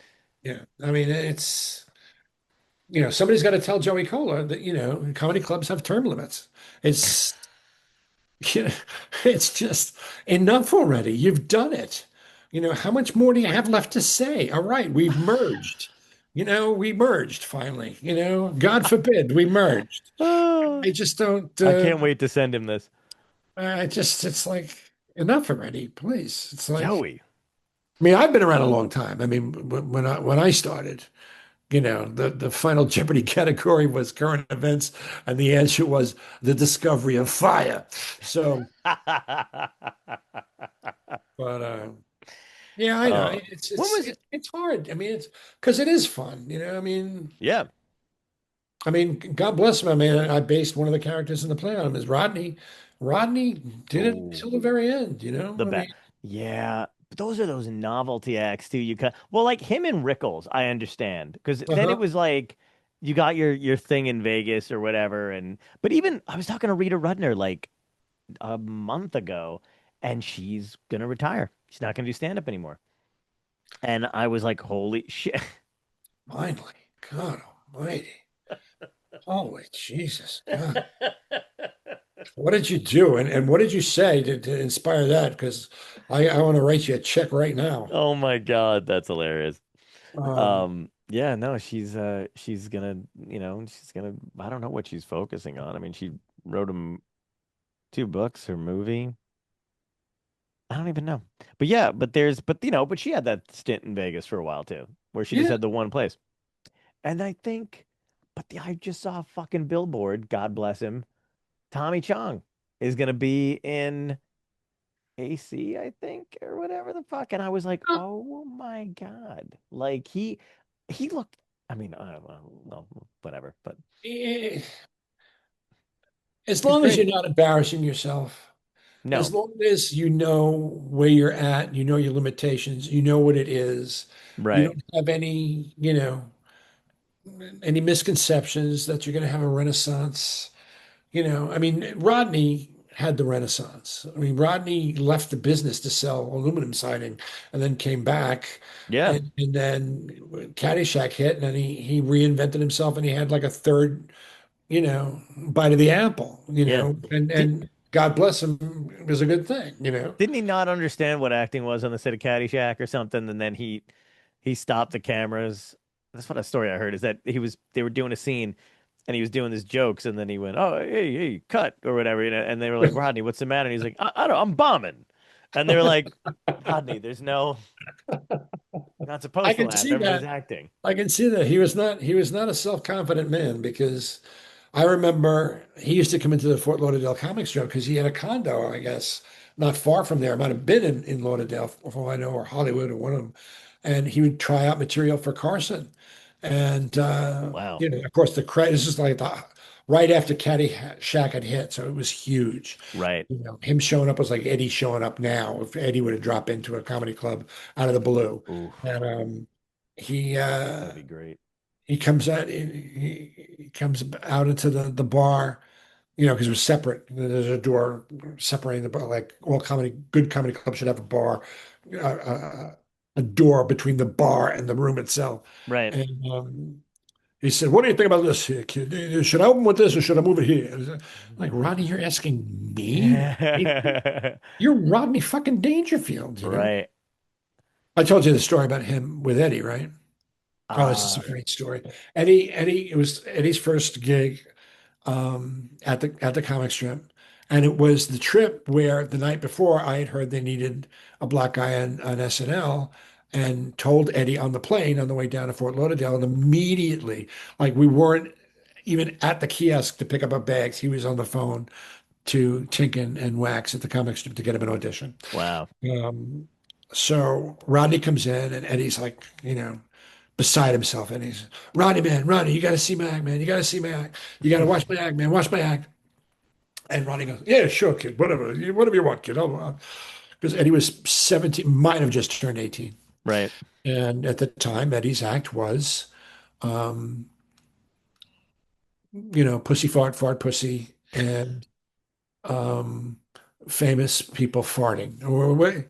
And then his tribute to Richard Pryor. It was really not, but I Right. gotta say, he knew how to work it. He was just brilliant on stage. He did have one funny bit about flies.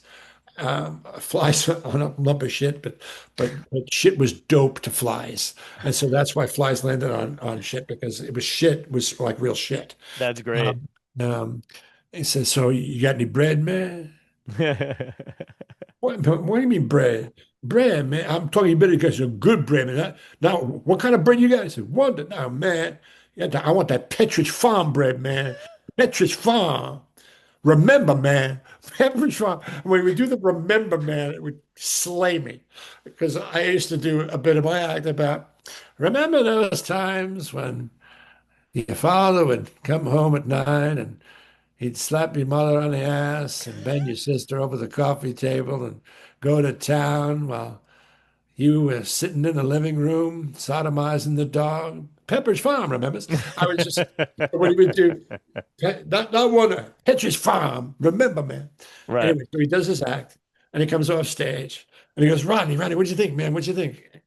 I go, kid, what would I say? I mean, you're funny, but where you gonna go with it? That's great. It's like the guy at Decca Records who said, I'm sorry, Mr. Epstein, but your Beatles are just the guitar groups are on the way out. And then didn't Rodney see him like a year later after SNL hit Yeah. in a stall and they went, "Hey kid, who knew?" Who knew? Who Yeah, knew? Who knew? that's fucking It's also a hilarious. great story when Jackie used to open for him and because he was writing for him and they were going between casinos. They had just finished a show and they were going to see somebody else. And they were like in an alleyway between two casinos. And the two of them were like, drinking like crazy. Uh, and they're standing peeing on the wall of one of the casinos in this alleyway. And Ronnie turns to Jackie and he goes, welcome to the big time, kid. Uh, That's amazing. yeah. Um, yeah, I used to like the stories Jim Carrey would tell about opening for like Rodney would let him open for him and he let him throw away all of his impersonations so that he could do, new bit, like just find Right. himself on stage and he would let him go on in front of him and bomb. Wow. It's crazy. Wow. Yeah. And he just because he liked the kid and he liked his dad and that was it. This the business is very different. Very different. Very. Um, all right, so wait, go tell me your dates again. Orient Express, Murder on the Orient Express. Yes, at the Um, Studio Theater in Lindenhurst. Beautiful. It's a Maines Studio Theater, Manes Hmm. Studio Theater in Lindenhurst. Opening night's August 28th. And we run, I think, for 3 weekends. It's 10 shows. I think the last show is a Sunday matinee on September the 13th. And Beautiful. when is this going to air? This This will particular. air this. I'm gonna try to get it out this week, and Okay, then, so but if this airs before the 30th of June and the 1st of July, that's when auditions are being held. So if any of you aspiring actors out there, if any of the four of you watching this happen to be an actor and are interested in perhaps sharing a stage with the legend, um, that's when the auditions will be. But fantastic. it's going to be good because they have a really good idea how to stage it, and they do really wonderful work there. And it's you laugh when you hear these people saying, Oh, the studio theater, it's better than Broadway. Uh, it really is in many ways. Okay, they do some really great work there, and I'm very excited about working there. So, That's fantastic. and it's a fun show. It's a Yeah, really fun show. it's the best one out of that whole series. And it's fun, and it's got it's funny because it's Ken Ludwig wrote it, Right. and he did Lend Me a Tenor, and he did something else too, another farce. So he knows comedy, and he knows period stuff very well, and this is very stylized, and it should be good. Yeah. No, I'm Should- literally looking forward to it. Johanna and I are going to come out and see it. Oh, And I good. haven't been to Long Island in a while, so Okay. All right. That'd be great. it'll be a lot of fun. We should get dinner beforehand. Okay. All right. You If you can. do you eat before a show or no? Do I look like I've ever had a problem ever eating anything? Uh, I used to say I could eat a 3-day-old tuna salad sandwich in a subway toilet. I Fucking just fantastic. Well, thanks for there's a coming on, great there's man. a Oh, great burrito bar right next to the theater. So ooh, fuck yeah. Oh yeah, man, I'll be up for that. I love yeah, burritos. and I'll be because I like to get tanked before I get on stage. Fantastic. It's just because I like to not remember what I did the next day. Yeah, no, who's gonna Uh, care? you know, And you're tell me. solving a mystery. It'll be different now. Well, that's what I'm thinking. Yeah. I'm thinking at the very end, that'll be the excitement because you'll never know how every show will be different. Because at the end, I'll go, I don't know. I don't know. It could be anybody. I Could don't be. know. It could Weren't even you paying be attention? I wasn't. you. I wasn't paying attention. So maybe you know. I don't know. Maybe you got a feeling. Who do you think? We'll do Who do you whatever think? you. Let's take a poll. Who do you think it was the conductor? Who? Pass out paper. Yeah, right. Beautiful. All right. Thanks for Um, coming on and doing it, man. I appreciate it. that's it. Yeah, we did 2 hours. How long did Joy Cola go for? I think he went for God. Did he do two? He did a little over two. I think that was his thing. No, because we've done. No, I think he did three. Okay. I really think it was like the heyday of the podcast where we were all stuck inside and nobody had anything to do, and everyone was Well, yeah. I mean, you kind of started this during COVID, right? I mean, Oh my God, yeah, um, right in the middle, and so I then mean, you did have a captive audience. yeah, we did. It wasn't like anybody was really going to be going anywhere. And we did it live every night at 8:30. So it was like a regular TV show, Oh, except oh, see, I for wasn't aware of that. Oh, yeah. okay. Oh, okay. So it was like really raw then, you Oh my know? God, yeah. You were on with the live episodes. We did it Monday through Thursday. Yeah, I was on one of the live episodes. Yeah, absolutely. Live every, till 8:30. And then we were, but we would do when Mark and Richie had um Oh, right. They used to do one too, right? they had And one for a then there was long the game time. show too that you guys used Oh to my do. God. Yeah, it was God, what the fuck was that? I still have recordings of that, which is so fun, but no one would care to see them. You know what I mean? It Like was a good idea, but it had mixed results. it did for sure. You know? But yeah, people really like people watched at all hours or whatever, and that was cool. It was a weird period of time, which I honestly think people should like. I have all the footage from that where we met from that long benefit that we did, the Uh-huh. 93 hour something something. Right, I have right. all of it, and I'm always like, somebody should go through it and just kind of document. I mean, it'd be cool to make a documentary just about like this is what everyone was doing. And there was over 300 fucking comedians on that thing. Wow. That was crazy. That was the heyday of it all. But what are you gonna do? Anyway, Okay. I'm gonna see you Uh, soon. But I'm gonna end Murder this. on the Orient Express by Agatha Christie. Act one, scene one. In the darkness, we hear a train coming towards us. It begins quietly, then builds to a roar of sound and light. It's as though a huge, powerful train is hurtling past us at breakneck speed. Silence. Steam from the train billows out across the stage. Out of this mist, Hercule Poirot walks into view and addresses the audience. Good evening. The story you're about to witness is one of romance and tragedy, primal murder, and the urge for revenge. What better way to spend a pleasant evening together, n'est-ce pas? From the beginning, it was an odyssey of deception and trickery. One minute I could see the light like the beam of a train engine hurtling past. The next minute all was darkness, and the thread that I pulled came away in my fingers and led to nothing. I believe it was the greatest case of my career, but who am I to say? Modesty forbids it. It was certainly the most difficult I have ever encountered, and it made me question the very deepest values I have held since I was a young man. It began in the exotic city of Istanbul. I planned to vacation there for several days following a trying case that was on my nerves, but things began changing the moment I stepped into the dining room of the world-famous Toketlian Hotel, where the enormity of the prices was matched only by the self-esteem of the waiters.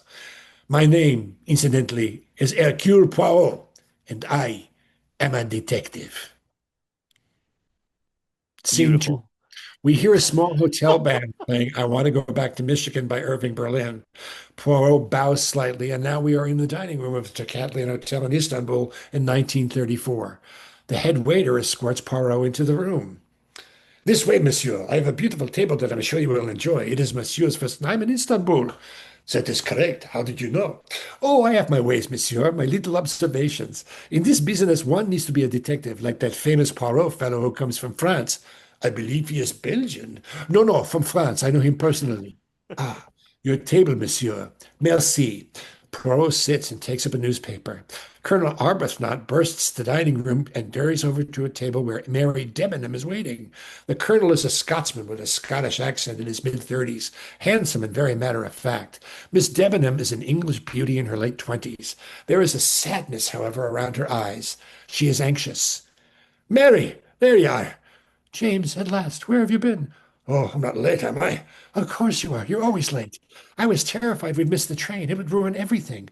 I was just exploring a bit. I've never been to Istanbul before, and I quite adore all this Eastern nonsense. Well, I don't. I just want to leave right now and get it all over with. Arbuthnot puts his hand on her cheek. I wish to hell you were out of all of this. You deserve better, you know. Shh, not now. No one should see us like this, not till it's all behind us. Besides, I think we're being observed by that funny little man over there. She nods towards Poirot, who is hidden behind his newspaper. What, him? He's some damn foreigner who probably doesn't even speak English. Poirot's newspaper gives an involuntary shake. Shall we order? I'm starving. And so the case was over at last, as the passengers went their separate ways. I have learned since that time that Greta Olsen did in fact get to Africa, for the first time as it turned out, and she did work for the children and saved many lives. The Colonel and Miss Debenham were married in a quiet ceremony in St. James Square. Monsieur McQueen returned to his business, Michel to his trains, and the Princess left us for the great beyond. The Countess, alas, went back to her husband. Monsieur Bouc and I have remained good friends, and Mrs. Hubbard, the great Linda Arden, has recently returned to the stage in a musical entitled No No Nanette, in which I am told she brings the audiences to their feet. Meanwhile, I beg you to believe me when I tell you that I wish all of them well, and I hope they prosper till the end of their days. But at night, in the darkness, when I am all alone, I ask myself again and again if this was justice, if I did the right thing. And on many such nights, it is not until morning that I can close my eyes. The lights fade, and then the lights are out. End of play.